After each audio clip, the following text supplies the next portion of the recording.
person's arrest for the charge of murder. So we're very grateful to them for all the hard work in bringing a swift resolution to this incident.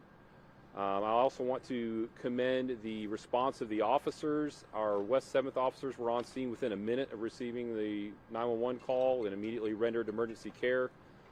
Unfortunately, Mr. Rogers succumbed to his injuries. Also want to commend the efforts of the medical personnel that responded.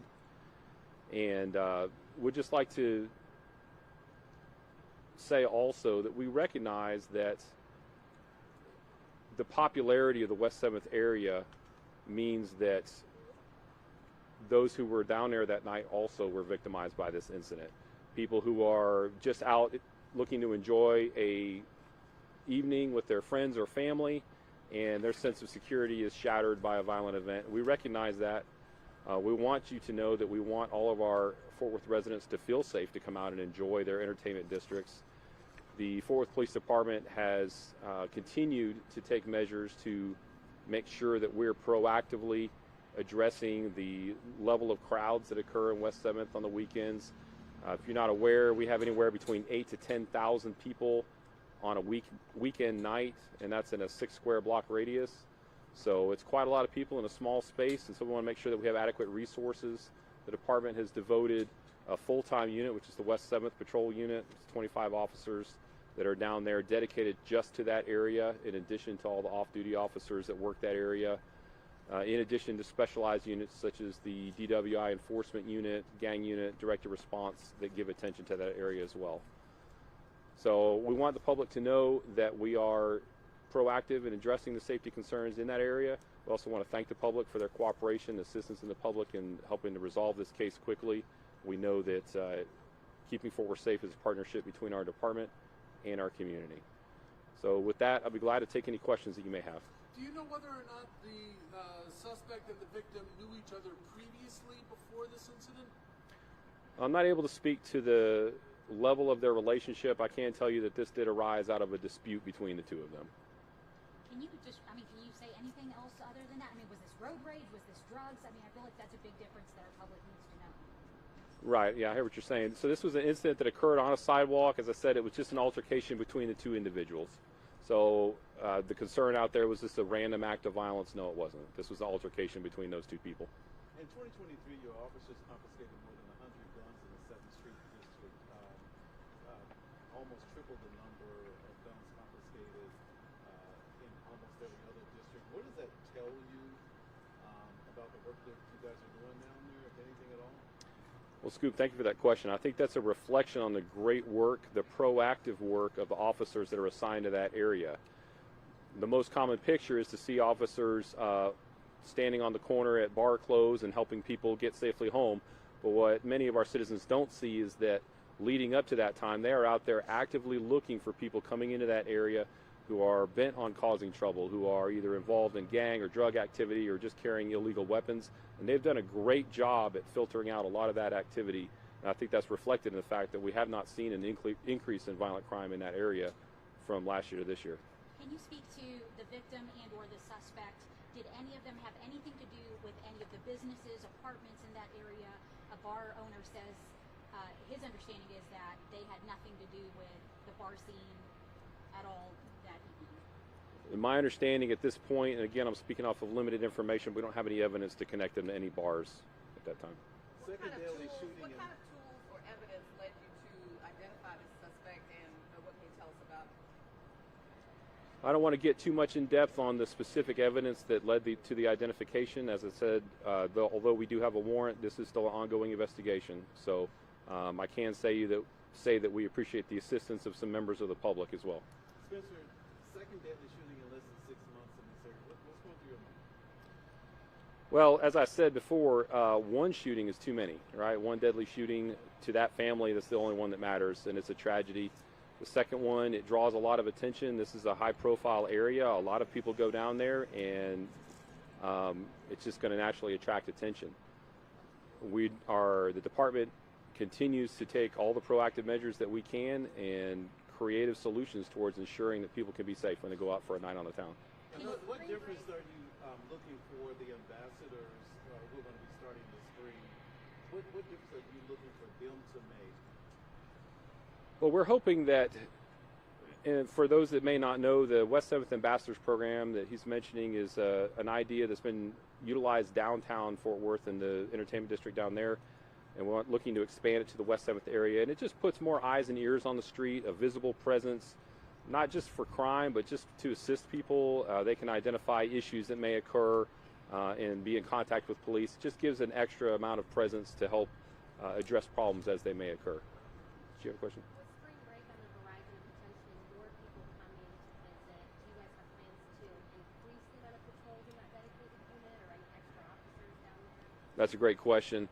First of all, I have been in touch with the commander of West Division, and the assessment is that typically we don't actually see a huge spike in population in West 7th area during spring break.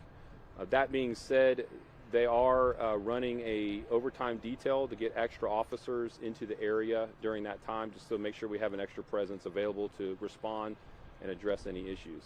You said 25 officers make up is that typically what you have down there as far as coverage, or is that increased? That's the staffing of the dedicated West 7th unit right now.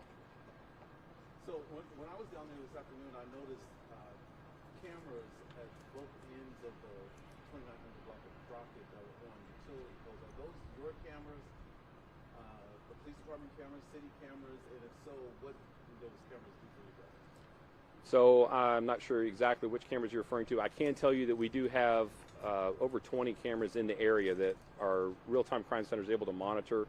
And the benefit of that is that if there's a gathering or an altercation that's beginning to develop, officers monitoring that can sometimes see a problem before it escalates and get officers into the area to kind of quell that. So it has been a great help in that area. Can you give us some perspective for those who just come here basically, unfortunately, when there is a situation like this that kind of pulls our attention here? Give us some levity as to what y'all deal with on a regular weekend basis. Like, obviously it's not a murder, but what kind of crime, I guess, if any? Sure. As you can imagine, anytime you put 8,000 to 10,000 people in a small area and introduce alcohol, you're going to have some things that happen. And so a lot of times, most of the time, it's actually a fairly low crime area. We'll deal with typical intoxicated related things, and officers are down there are very good at diffusing situations and helping people move on, and just really focus on trying to make sure everybody has a good time and goes home safe at the end of the night. That's our primary concern. And the vast majority of weekends, that's all they do. At this point, is there any way to guarantee we won't have another deadly shooting in 6 months? Well, Scoop, I wish I could guarantee that. I can't predict the future. I can tell you that your police department and your city leaders, and we're very, very blessed in Fort Worth to have city leadership and city council that comes alongside the Fort Worth Police Department, gives us the resources that we need, but also comes up with solutions and funds those solutions that reach beyond just enforcement. So you've got a number of public safety solutions that they're working. The West 7th Ambassador Program is one of those. Another program that we're looking at is installing traffic bollards in the area, which seems kind of prosaic, but that's a measure that allows us to block off streets, which right now it takes an officer to do that. So at the end of the night, between 1 a.m. to 2 a.m., you're tying down 7, 8 officers to just block intersections for traffic control and flow. This will free up those officers, so now we have that many more officers who are free to move around the area and address problems as they arise, and hopefully before they become a deadly situation. How soon will we see that? I'm not sure what the time frame is on that. It's been funded, and so they're just going through the procurement process, and I don't know what the ultimate time frame will be before they're installed. Did either the suspect and or the victim live in this neighborhood by any chance? My understanding is that the victim is a resident of Fort Worth. I don't believe in the West 7th area, and we're not providing any additional information about the suspect right now until they're in custody.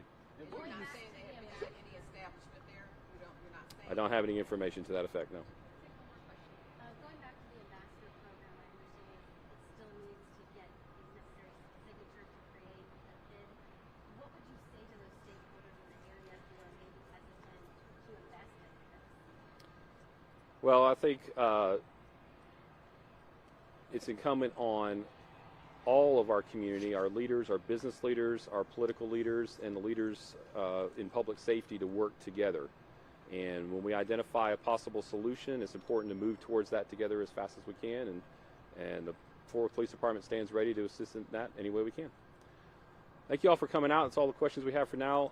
I'm going to have Officer Daniel Segura come up here and provide sound in Spanish. Appreciate y'all.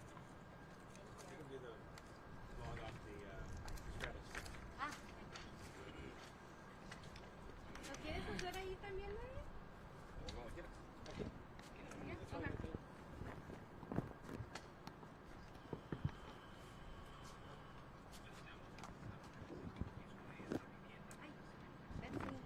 Thank you.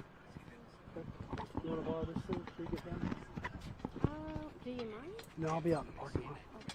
This is yours? Yeah, no, this. Oh, this. Okay, Yes. yes. That's your I mic. will. Yeah.